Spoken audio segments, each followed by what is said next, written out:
walks the endless night under stars so bright. Silent steps so light, guardian of the fight. He watches over souls through the darkest hours, guiding broken hearts with unseen powers. Jesus doesn't sleep, his vigil he will keep. In shadows he will lead, his promise runs so deep. He mends the silent cries, hears the whispered pleas. In dreams he'll quiet fears amid the rustling leaves.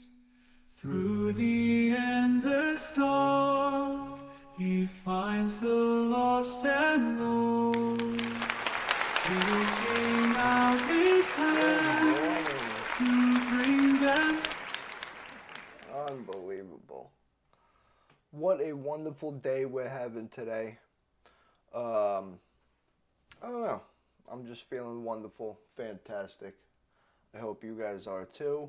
I hope everybody's having a wonderful time. So today we're talking about, this is episode 62, and we're talking about invasion. This is alien invasion, regular invasion,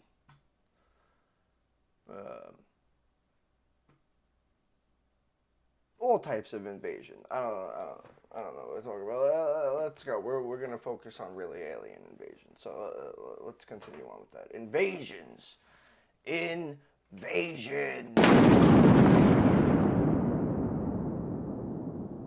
There we go. All right. So last week I touched on it briefly. We talked about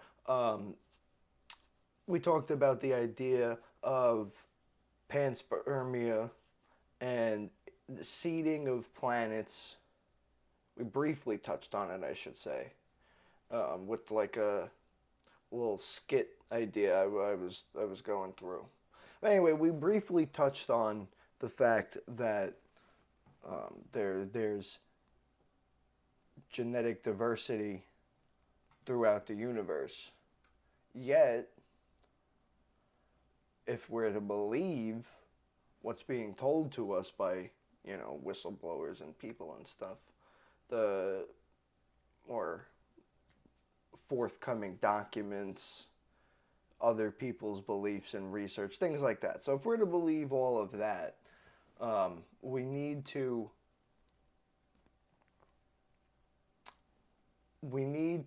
look at it from a critical eye, but understand that even if whatever they're saying is or isn't true, they believe it to be true, which makes it true.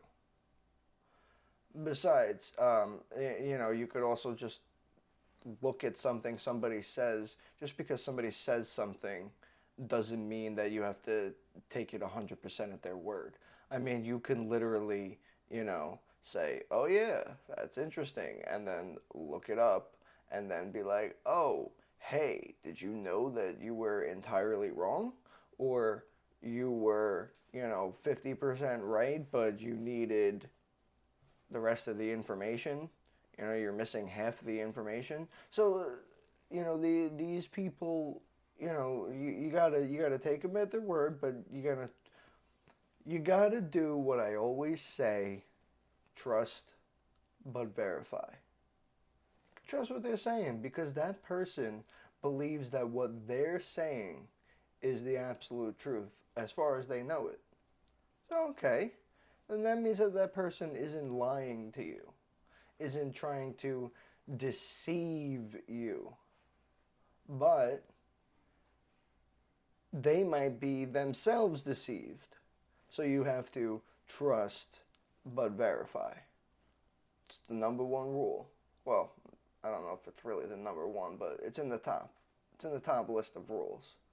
Trust but verify, Never assume. That's another one. You know, the rules.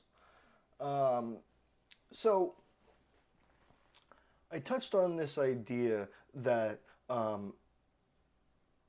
little bit of, a person or a scientist.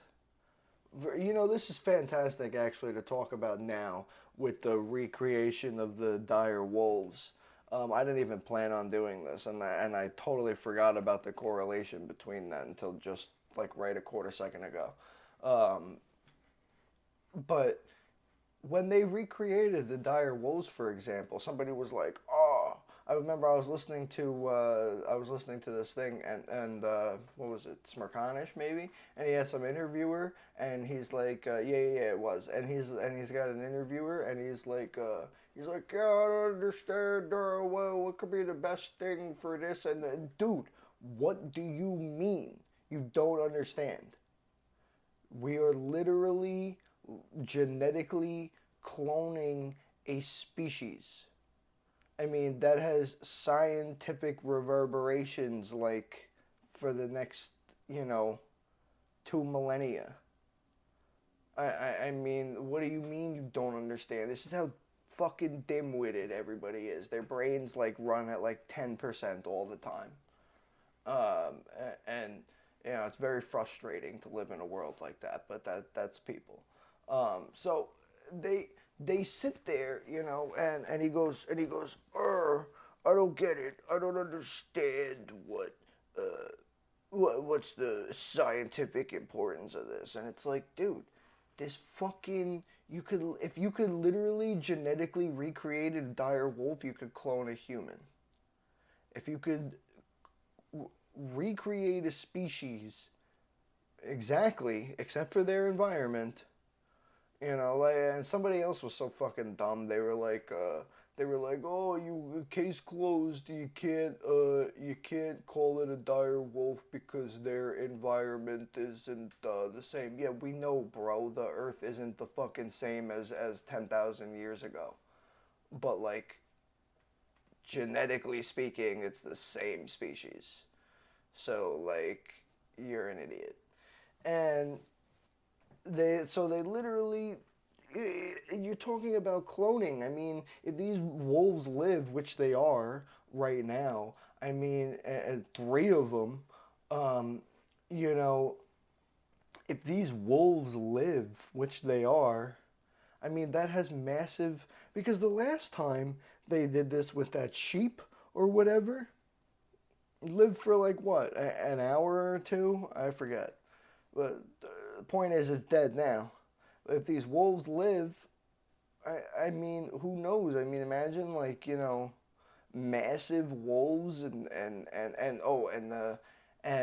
the what was interesting. See, this is how you know that they probably really got it right. Actually, is because the person says, "Oh, these are designer dogs, bro." They ain't fucking designer dogs. I mean, you may be able to use the same technology to create a designer dog, but it's not a designer dog because the animal does not want to be around humans. It wants to isolate. It wants to go to its pack. It wants to, stay away and hide off, from prey and predators, which is like exactly what wild animals do, who are especially wild animals who have never seen a human before.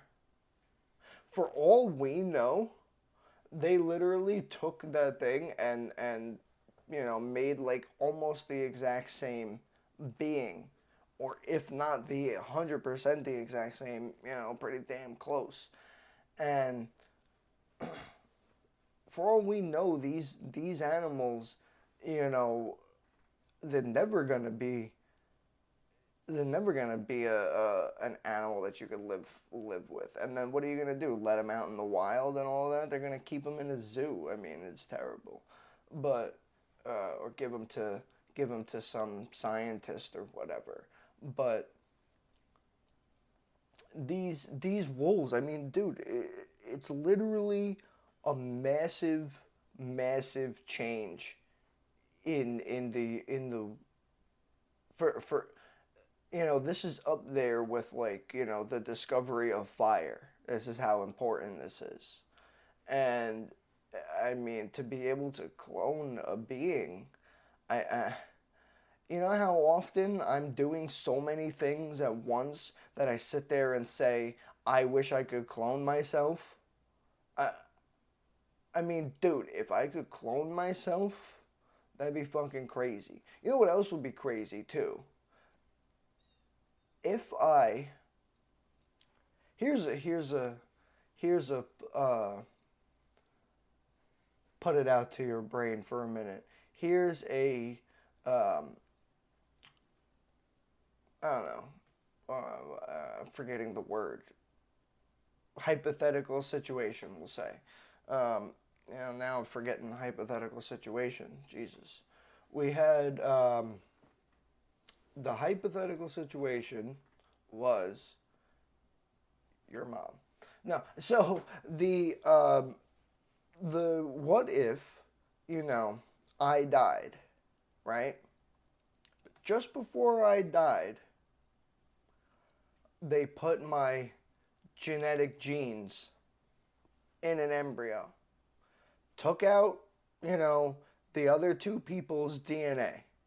So, say they put my DNA inside a couple's egg, and that couple, they took away their DNA, to make it, solely my current DNA, right? Now I'm dying. They put that DNA in a person. I die. That baby's born, within a day or two, few days. Is it still me? The question is yes. I mean, the answer is yes. It is still me. If I take myself, clone myself, see, the only reason it's actually a clone is because that assumes that the other person is still alive. Otherwise, it's not a clone. It may be genetically a clone, but it's not a clone. It's its own being. If it could think like us, if it could, live like us or whatever, it's not a clone anymore. It's a regular being. So, so if I'm sitting there, I'm dead in this scenario. If I'm, a scientist, and I could take his DNA, my DNA, and put it in a being in an embryo without, anybody else's DNA in it. And then put me in the person's womb, and then I'm born, 9 months later. But in the meantime, I died. When that baby is born, is that still me? Is it me? Am I technically reborn? Is really the question that I'm getting at. The answer is yes and no. Because me, genetically, looks, whatever, all of that, is reborn for a fact.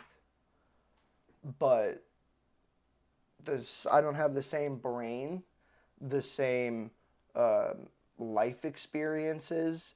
I'm not growing up in the same area with the same people and the same things. I mean, to be 100% of a clone, other than genetically, would mean that it would need to literally grow up in the same environment that I grew up in, with the same people, with the same things, exactly the same, instances of life happening in the same exact order that happened to me, so that it could develop to be the exact same person that I am now. Because it's not entirely, about developing, it's about it's about growing, yourself.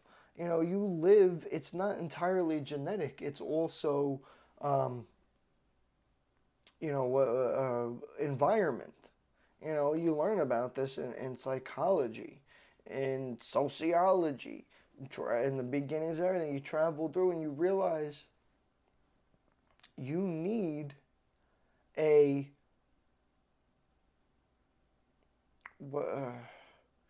you need the environment that the person grew up in order to have that clone be 100% the exact same, is what I'm getting at, which would be impossible unless you can get a time machine, replace me with the clone.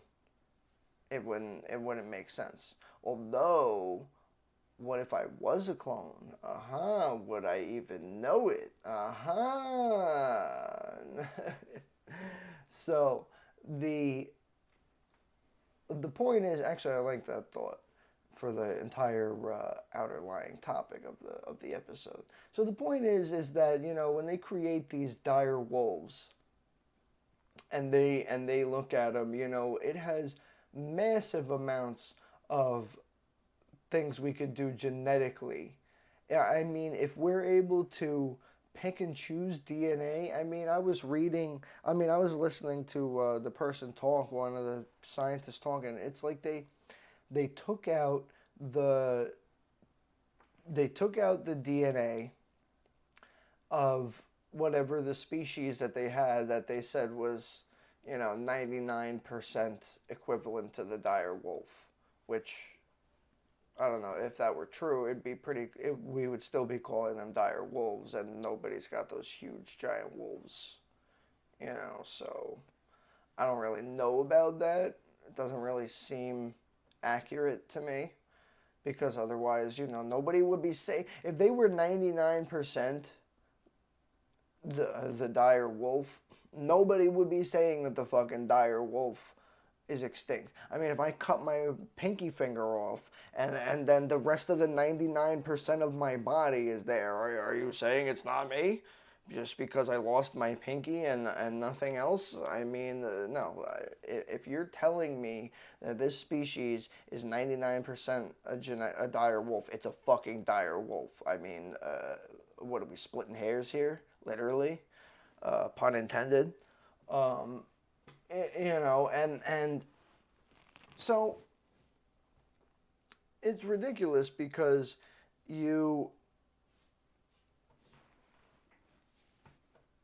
you realize that it's not 100%, 99% accurate unless you're talking about, you know, base DNA and all of that. Okay, maybe. So what they say is they got it. They got the wolf and they got the embryo.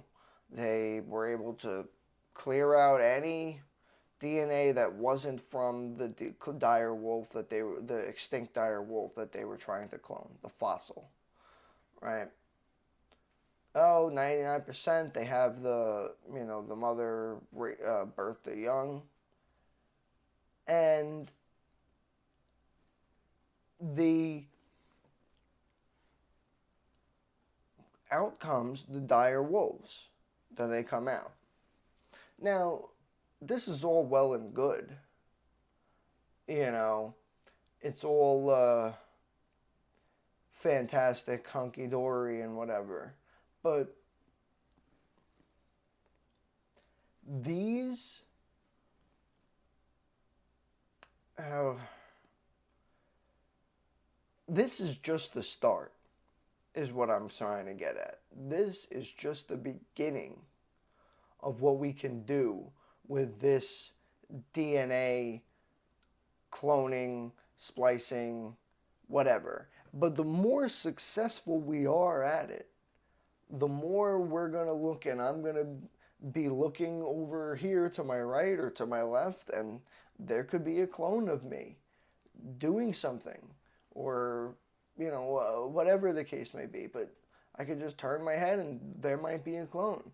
Maybe that's what happens. Maybe we all get to clone ourselves and then we create, they're our servant or something like that, or they do, things with us.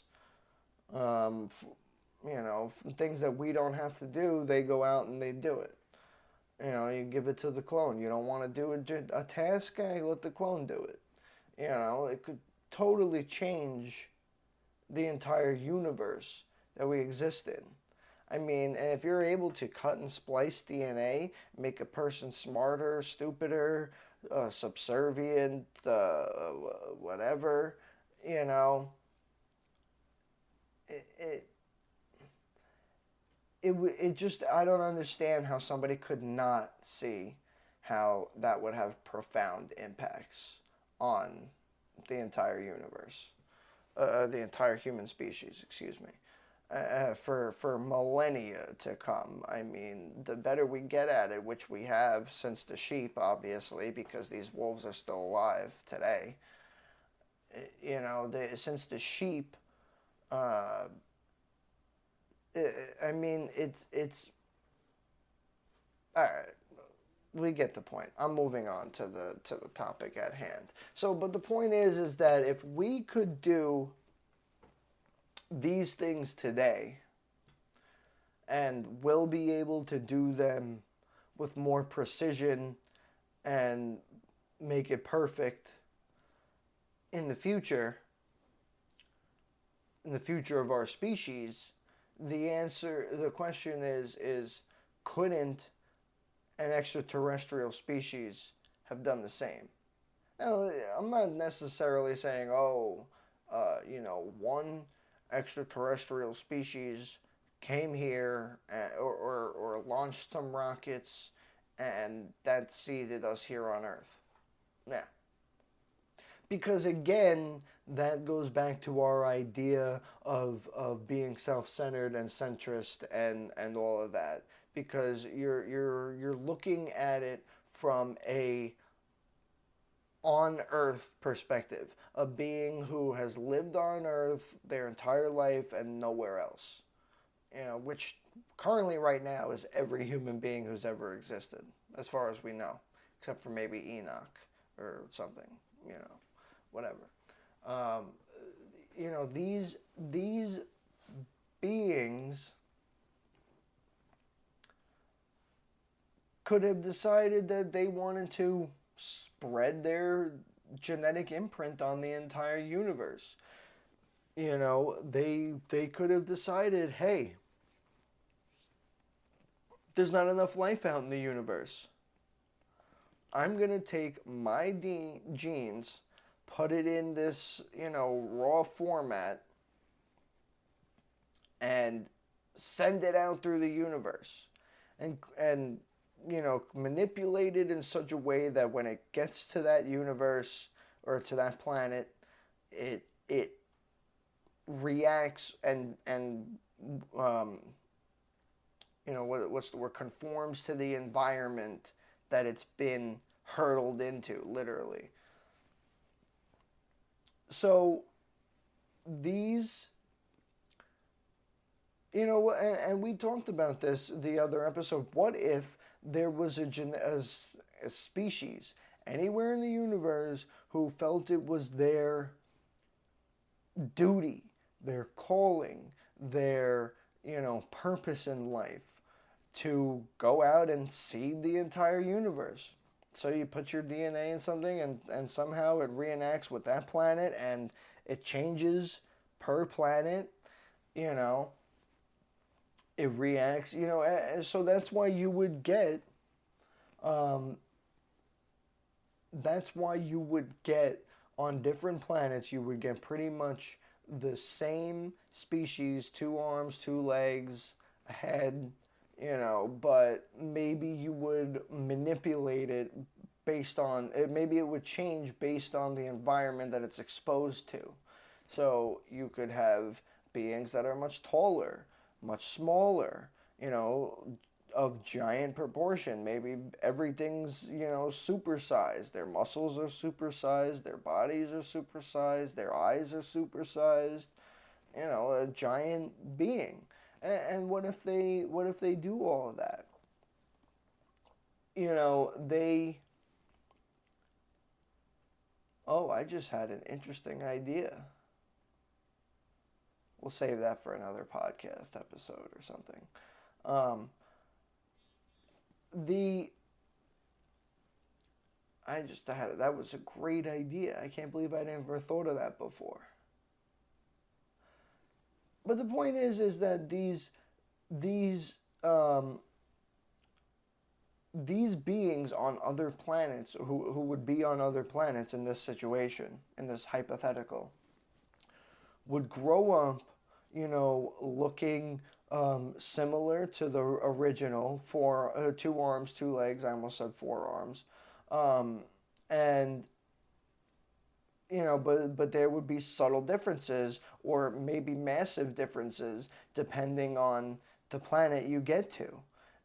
So you could land on, Earth, and maybe you look like us, like we do now.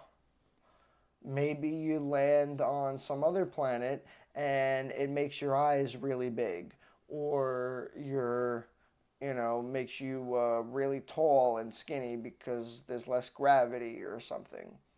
You know, so it could be any one of those things. And but if this species sent it out and went to each planet, you would see the same similar sort of species. Wow, that was a lot of S's. Um, it would be the same pretty much.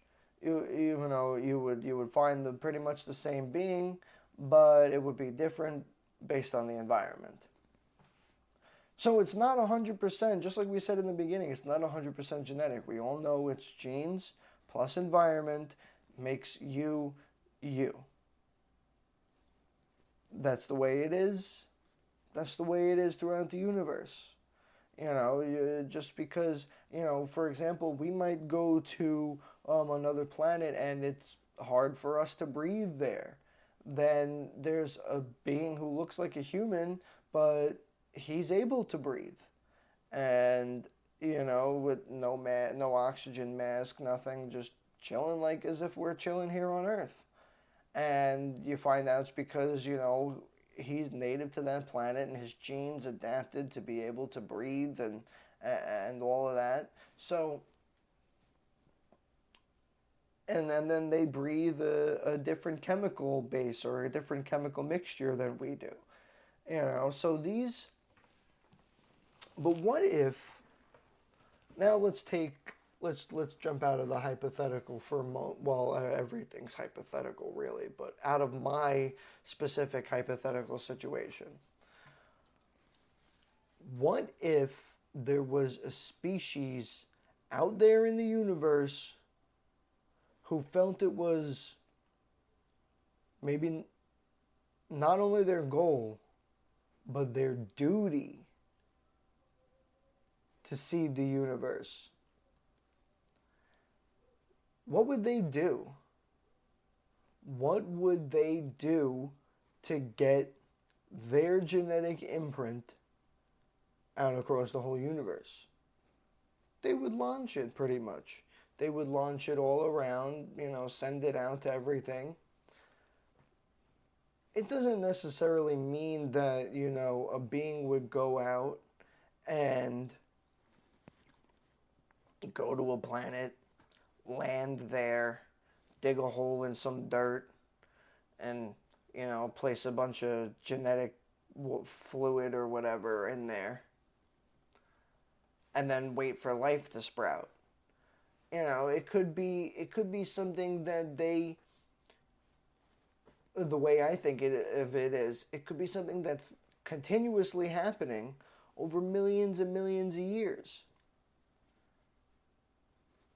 They realize that, hey, it might take 10 million years for our genetic genes to reach, another planet that, the one that's straight that way, let's just say. And they say, obviously some of those beings are not going to be alive 10 million years later. 10 million years on that planet, remember. Their time perspective. They say it's going to take like 10 million years to get here. Well, they know that they're not going to be alive that whole time. So they can't go there and monitor it. They need to send off the DNA and just hope for the best that it lands and takes root and takes hold in the environment and creates a species and all of that.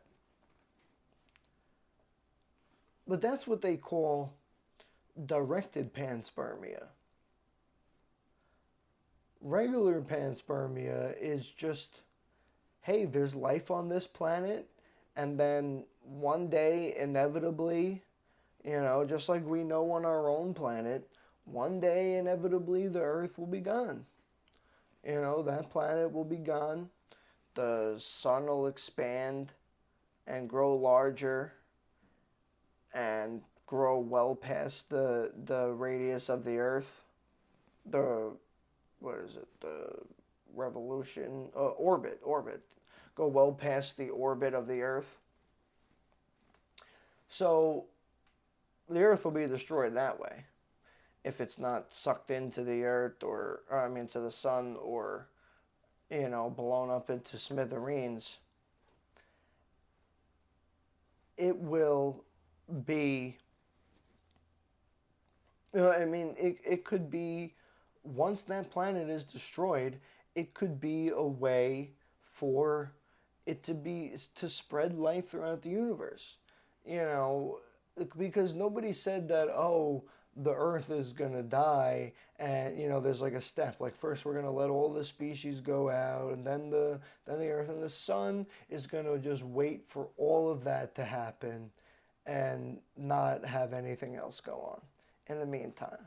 Like, no, there'll probably still be life on the planet as soon as something happened. There are trillions and trillions of meteor impacts all day, all across the universe, the Earth, everywhere. Some of those meteors could be pieces of planets. Some of them could be pieces of, other things in the universe. But they could have life on it. For example, we know now that comets have life on them, and frozen life on them. And when they get close to the sun, the reason why we see the tail of a comet is because the comet is frozen. It's a frozen rock just hurtling through space. And as it gets close to the sun's orbit, it starts to melt and shred out and spread out throughout the universe.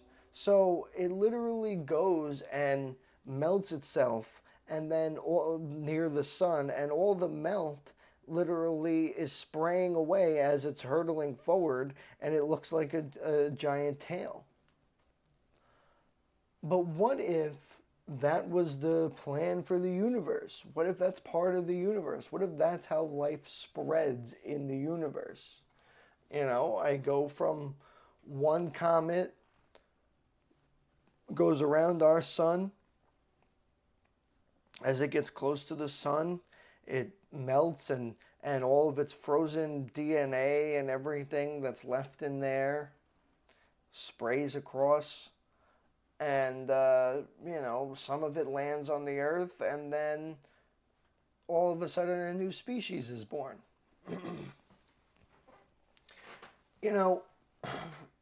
That could be entirely plausible for the scenario. You could have, and then another planet explodes.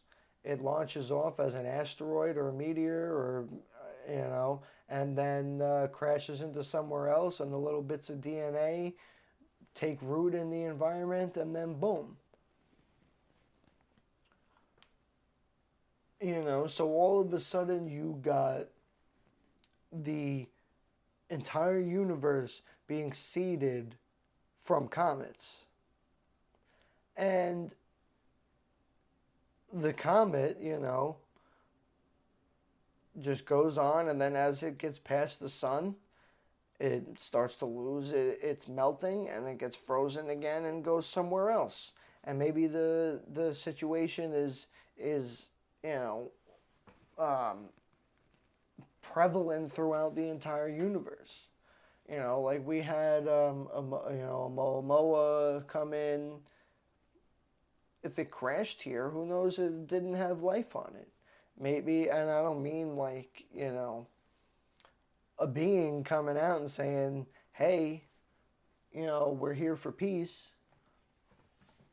but instead it would be that they're looking for um,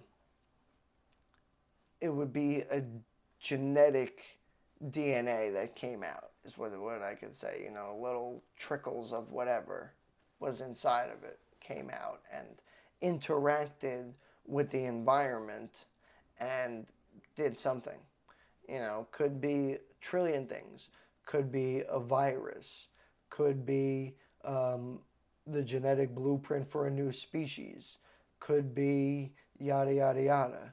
So, you just don't know. And it doesn't mean necessarily that somebody took that scenario and purposely did it.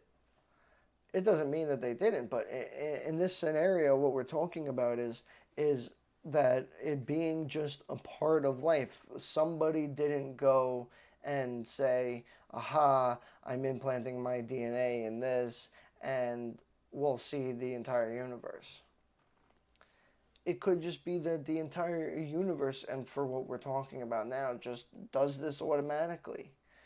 And then in the future, a planet explodes and or gets blown up or destroyed, and those genes or whatever that were there get spread out and get stuck to that piece of rock of the earth, and that piece of rock travels through the universe and then crashes somewhere else on some inhabited planet, and then the genes are right there, and that planet gets this oxygen that they can breathe, and then all of a sudden a new species arises.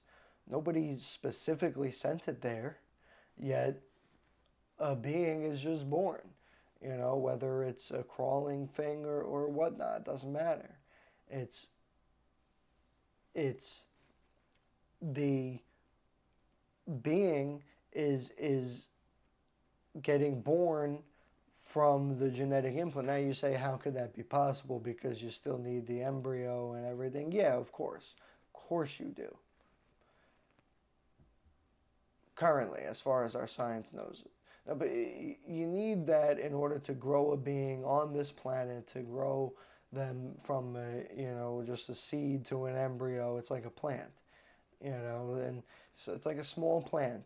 You grow it in one pot, and then when it gets to be bigger, you transfer it into a bigger pot, and then when it gets to be a little bigger, you transfer it into the ground.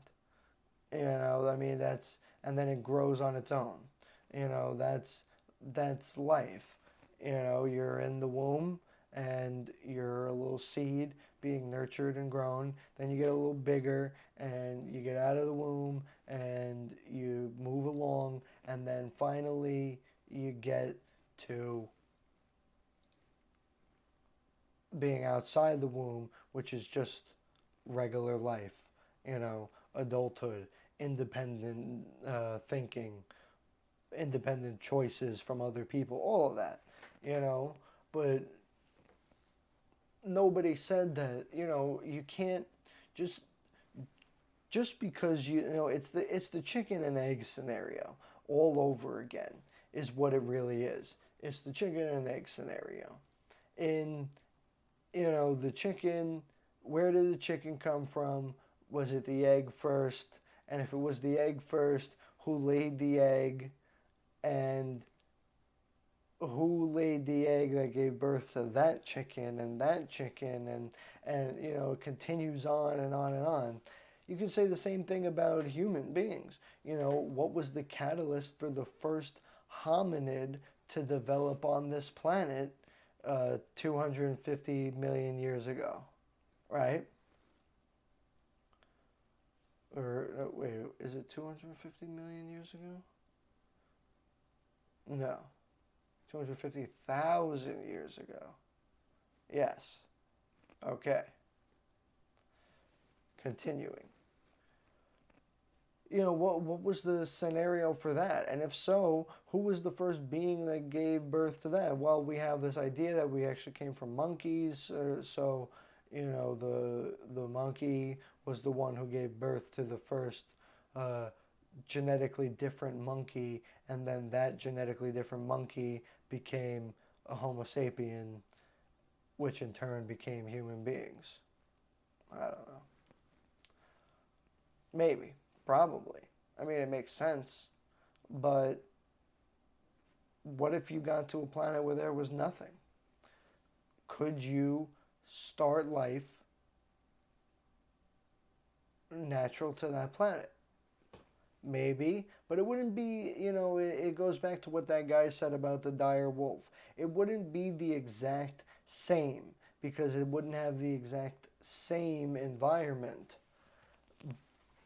But again, we're talking you're splitting hairs here. I mean, if it's genetically the same, it's the same being. It doesn't have the same mind, same everything, but it's pretty much the same.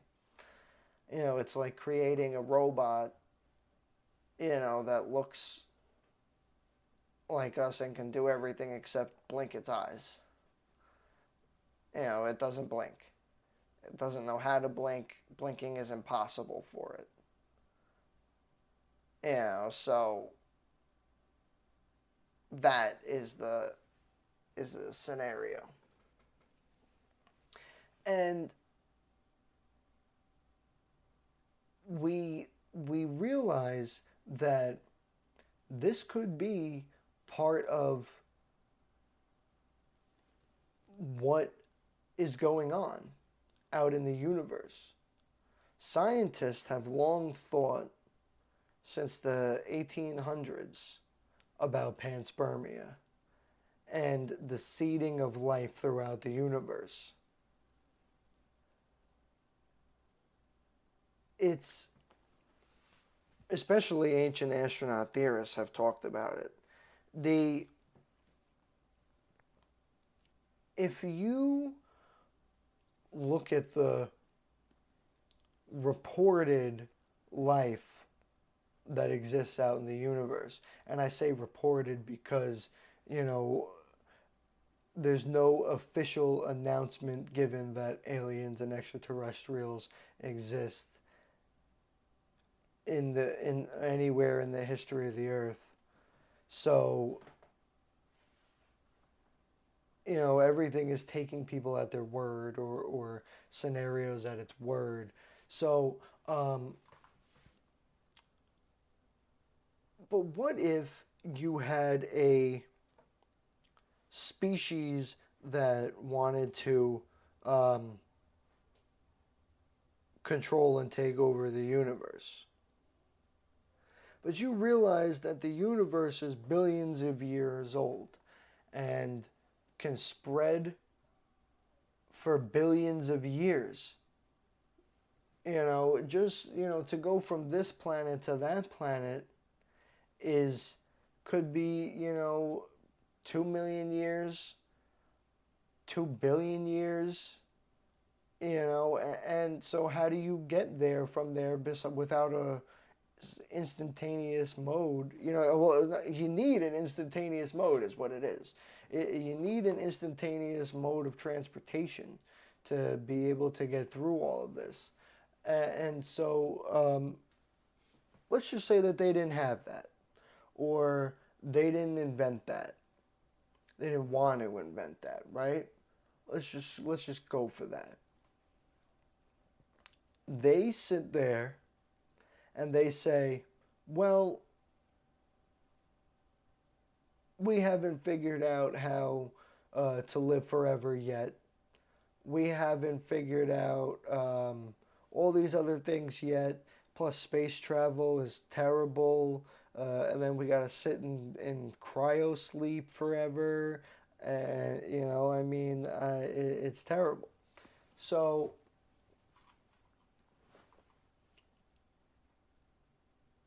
you look out into the universe and you look into a being who sat there and said, I want to be, the father of the universe, whether they really were or not. This is a hypothetical situation.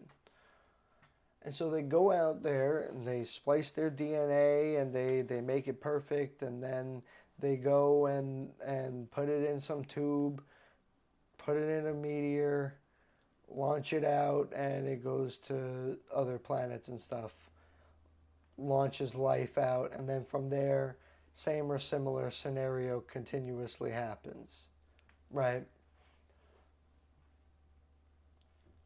But what if these beings were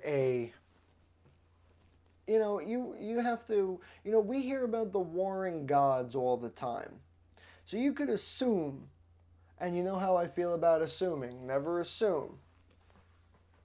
You can theorize that basically the entire I'm forgetting what I was saying again. Man, today's a crazy day. I got so much going on. You could sit there and say, "Oh, this species, um, he looks." I gotta word it better. I gotta word it better. Let's let me word it better. All right. How about this? Let's talk about it this way. What if I was, forget the what if part. I'm a guy on a planet, which is true. And I can't find any life anywhere. Yet we're a warlike species. We fight each other, we conquer each other, we, enslave each other, kill each other, all these crazy things, even though we're the same. We're a warlike species. We're like the Spartans we're like the interplanetary Spartans, right? And these beings say, oh well, we we want to go out and control the entire universe. We want to go out and invade everywhere until we are the dominant species in the universe. How would you do that?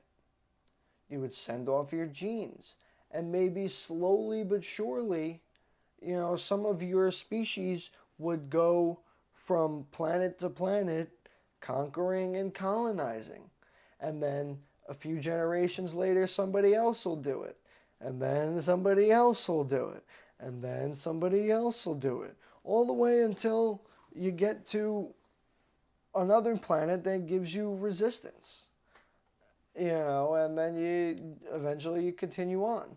And if you get held up for a few 10 or 2,000 years, who cares?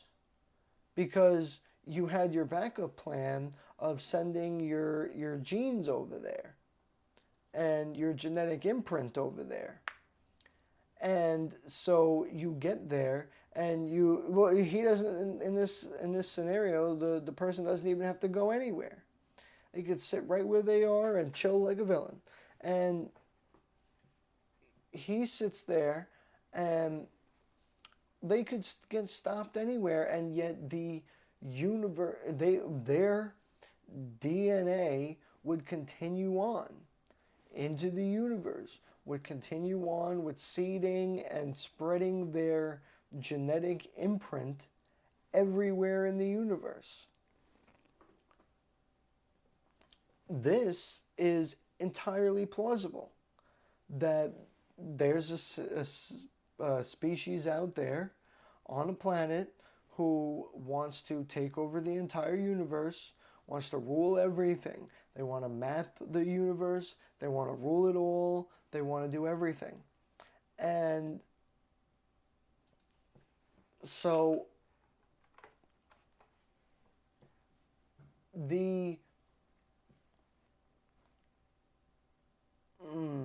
so the person who would be in that situation could get stopped, could get killed, or whatever the end be, and they got to keep going. And it could be that this or a species is, they want to conquer and take over everything. I mean, most people here on our Earth do that. And we're not even like, extraterrestrials. So why wouldn't some other extraterrestrials do that? Of course they would. So you would go and, see the universe, travel around the universe, like, you're sightseeing or whatever. Maybe fight a few battles. And even if you died, who cares? Your genes would go. But eventually, you would be successful. And as you got successful and conquered some planets rudely, you would then do it systematically. You would continue to do the same thing, the same goal, and you would do it systematically throughout the universe. You would go and, from one planet to another, conquering and ruling, and then go conquer the next one. You eventually, what you would do is, because you knew that your DNA would be millions of years more advanced than everybody else, and more ahead of your travel. So for the spread of your DNA being spread throughout the universe, your genetic imprint, that spread throughout the universe, it would be ahead of you. So you would eventually catch up to where life was already existing. And then you'd have to go there, and you'd go there and they'd say, "Who are you? You just came down from the sky. You must be a god." And then they say, "No, no, no. We're not gods. We're your we're your ancestors. We're your long lost ancestors." And that's exactly what these people say today are happening. What they've said to people for centuries, like Enoch, like Ezekiel, like anybody who was claimed to have a religious or extraterrestrial encounter in the past. They all say the same thing. They tell us that, oh, these beings, they came here and they said, "No, no, no, we're not your gods. We're your ancestors," And it's funny because even the Native Americans, people who are native to the Americas, in this case I'm specifically talking about the North American continent because they, it's just the reference that I know is specifically from there. But the person, they would say, these beings, they're our brothers. They're our brothers and sisters, our ancestors. These are our space brothers. These are our, all over. So these beings, they literally would get there and they would say, "Hey, we're your ancestors." And then the natives would say, "You're our ancestors. That's great. So nice to meet you. I'm blah, blah, blah. And there's dead grandma, blah, blah, blah. And dead grandma always knew that you were the ancestors and the gods were of us." And then you say, we're no gods. And then they say, sure, you're not. You just flew from the sky. Only a god could do something like that, right? They would say. Let me take a sip of water. Hold on, chat.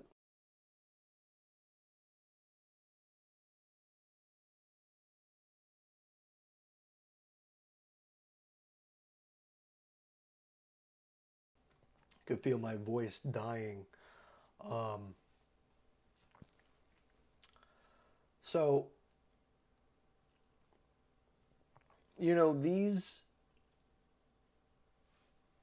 these beings, it's exactly what they're saying. And then they would get to the planet that they're going, where life has already started to evolve, and say, oh, um, these beings right here, they're proof positive that, you know, extraterrestrial, that we spread our DNA and we, you know, took over with them, put all our DNA on this planet.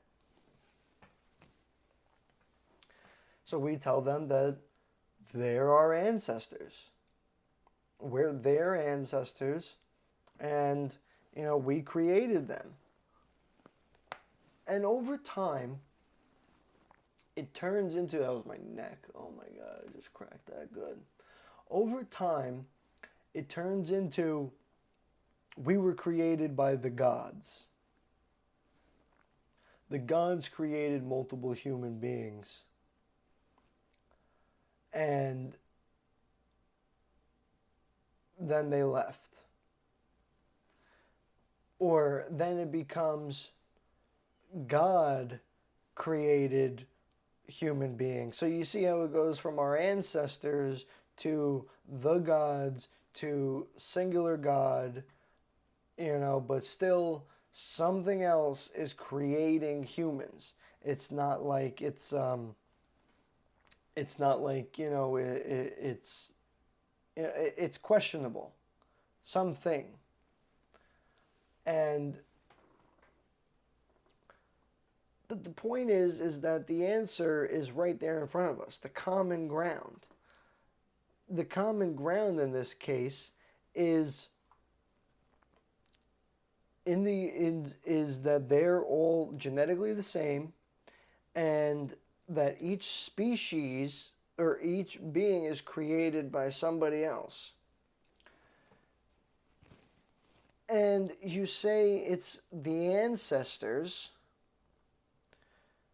The ancestors meaning not from our planet, because we know that, yeah, our ancestors did create us. I mean, there's our grandfather and our great grandfather and our great great grandfather and our great great great great great great great great great great grandfather. So it's like okay, we know that it's ancestors, but we're talking about ancestors from out in space. Now, if these beings were to look at you and they'd say, "Oh, you look pretty much the same as us. You got a little different eyes, a little different, maybe head or bone structure or something, but you're pretty much the same as us. It's awesome." They would go and they would say that their invasion of the universe, their colonialism, their colonization is successful. They would get there and they'd say, "Oh, we did it. These beings grew up to be exactly like they wanted. They're adapted to their environment. They're everything." But now, what if you were a conquering species, hell bent on destroying, killing, tearing, and invading and colonizing anywhere, anyone, and anything from other planets, right? And one of the things you would do is you would send out your species, maybe again genetically, And that way you could, um, if you send out your, man, my jaw hurts. I got a tooth problem. People, if you don't know, it's distracting my train of thought. Um, the entire, one of these species, and they thought that it would be easier for us to go to another planet and send our DNA there before we get there, and so that they can fight across and take over and conquer and any other species that looks, similar to them, so that they become the dominant species on that planet. And then by the time we get there, they might believe in gods and all these other things, but in reality, it's going to be us, and so they get there and then they say, who are you?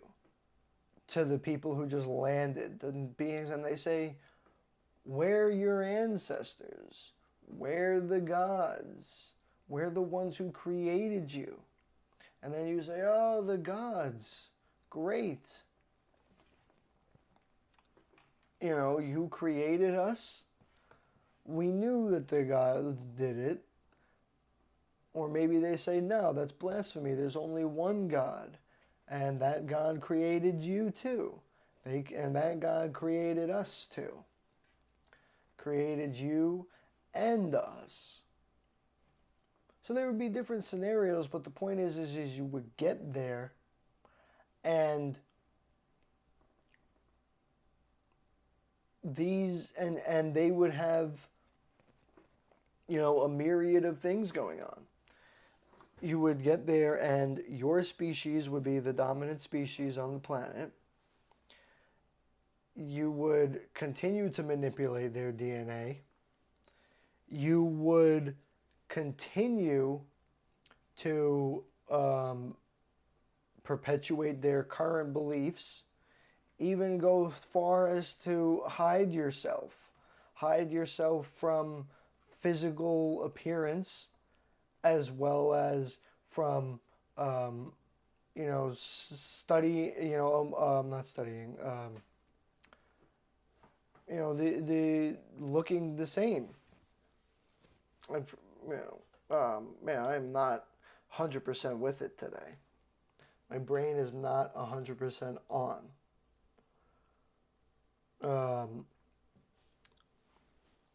Not 100% brain today. The brainless. But anyway, this is exactly what we see on our own planet. In fact, this is why I'm trying to word it this way, is because on our own planet, the first gods came here and they said, yeah, there's some sort of species there, but we need to do some genetic manipulations to make a new species. And, that's recorded in countless traditions, including Christianity and the Garden of Eden. So that's one scenario. And then these beings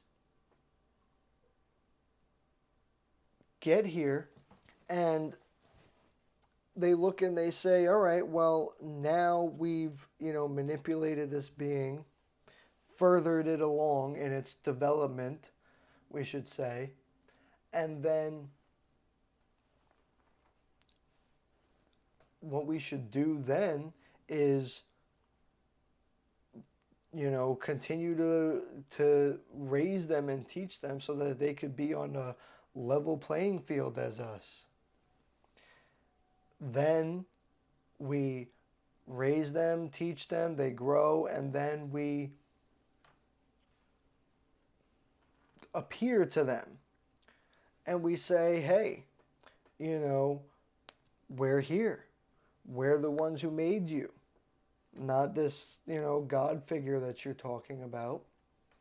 But it was us. We sent out our DNA and we did all of this. Now, why go through all of this? Why send out your DNA and have this millions a year long plan? I mean, that's a long time.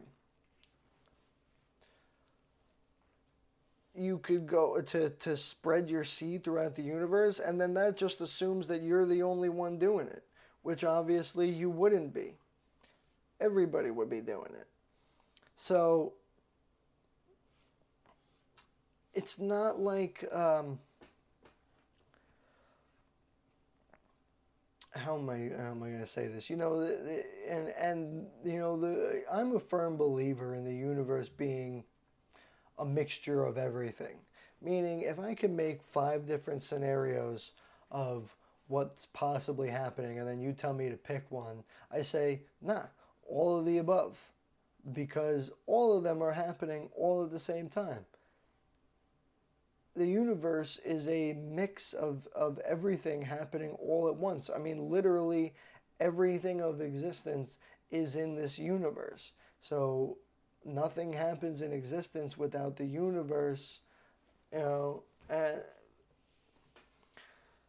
so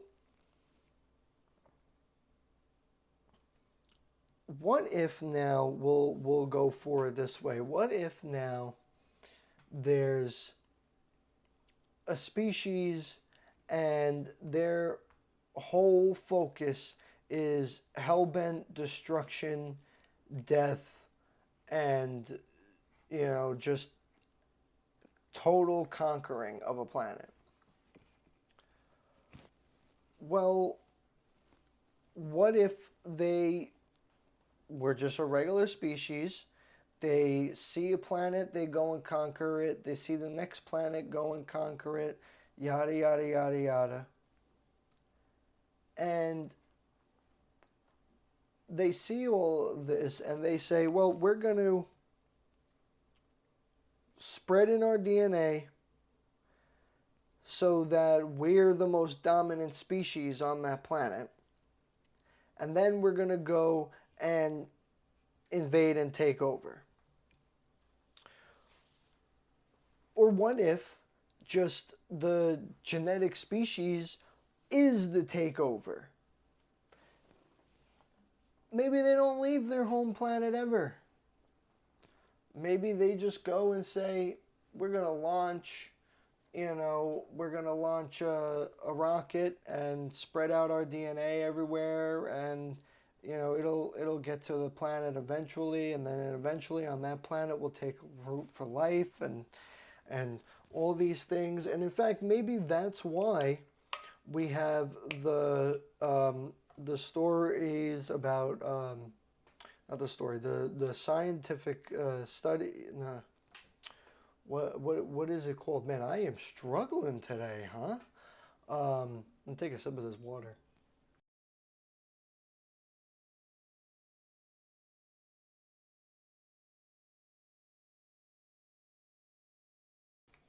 And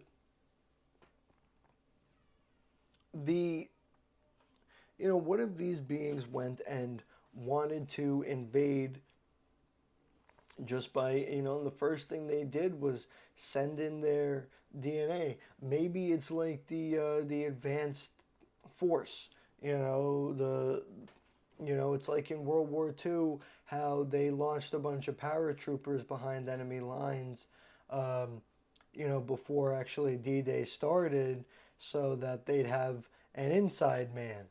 What if they did the same thing? What if aliens did the same thing? Because they literally sit there and they say, we need to go and conquer this planet, and in order to do so, we're going to spread our DNA. And then they get there and they realize something was wrong with their DNA. and they say, oh, we got to make some modifications. So we abduct some people. We change their DNA so that, they're good again. And put them back in the earth. They take some DNA and they study it and they realize it's a species wide problem. And these beings, for example, they're a whole species, and they go and they say, all right, now there's something wrong with us. So they do genetic manipulations, sometimes on a personal level, sometimes on a massive level. And,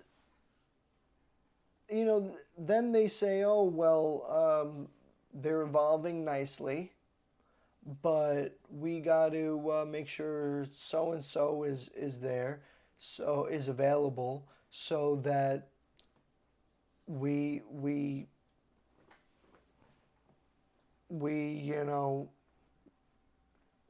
can damn it, I'm really struggling today. This is terrible. They look and they say we need to change everything.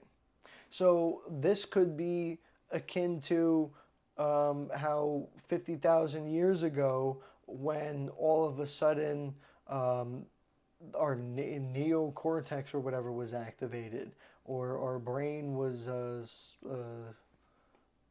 adjusted somehow. That could be part of it. That could be entirely part of the scenario. For example, um, they could be looking and realize, like, hey, the experiment didn't go 100% right. These beings, they landed here and they're not like us, and they didn't evolve completely on the planet. Something was wrong with their genes when they came out. Maybe it didn't find a host to bind or something. Um, so they say, oh, um, we're going to change their DNA. And so we got to take a few of them, take a massive number of them, and change their DNA and then put it out and then ensure that these are the beings who are breeding and not the other ones. Starting to sound like a zoo experiment almost. But it's kind of like that in a way. And this is what we see. 50,000 years ago, we see the activation of the neocortex, which made us incredibly different from any other hominid that existed previously or at the time. And obviously still now, because we're the only one. And then what if these beings say, well, you are awesome, you're perfect, and we finally manipulated your DNA to our liking and all of that. But now we need to mix your DNA with our DNA. We need to make a hybrid being so that we can live on this planet too, because right now you breathe something called oxygen, and on our planet that's poisonous to us. So we have to create a species who's able to breathe oxygen. And these oxygen breathing species, whatever, you heard me, these, they new species that they create is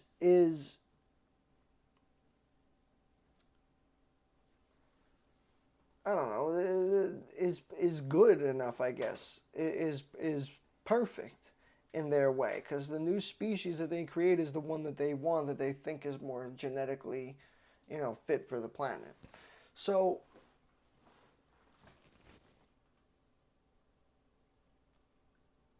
I argue that that's exactly what we're seeing here.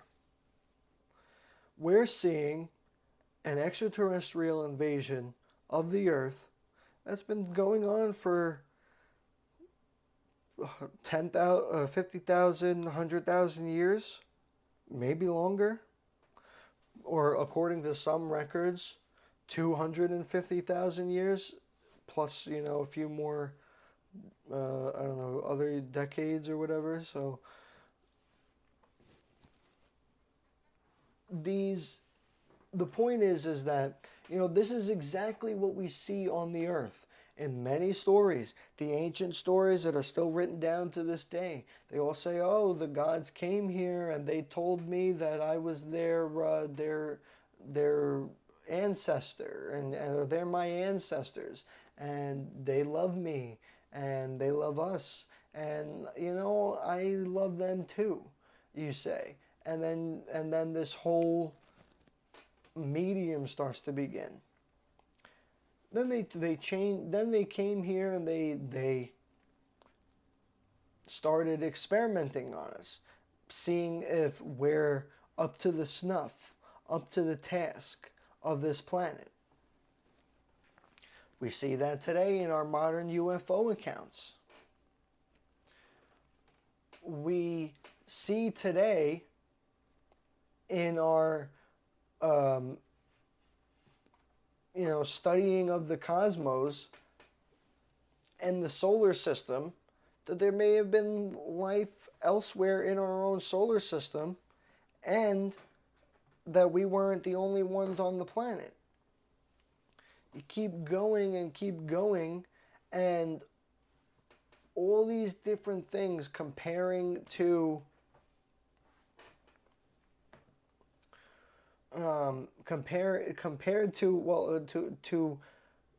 the idea of panspermia and an invading species.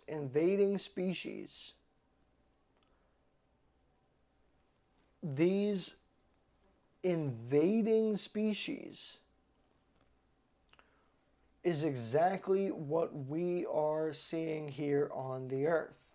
We're seeing beings who told us they were gods in the past, told us they were also our ancestor, genetically manipulated our DNA, genetically and physically altered our bodies, did a whole bunch of things. We know the story of Babel, where they took away language from the people and spread the language out. They manipulated their brains completely. So I argue that what we're seeing now is the tail end of the beginning of a full-on extraterrestrial invasion. That's what I think we're doing. That's what I think we're seeing, is a full invasion. I don't think that these beings are here for anything else but to invade us, to take over, to control, and maybe even to put their own genetic beings in here to one day replace human beings.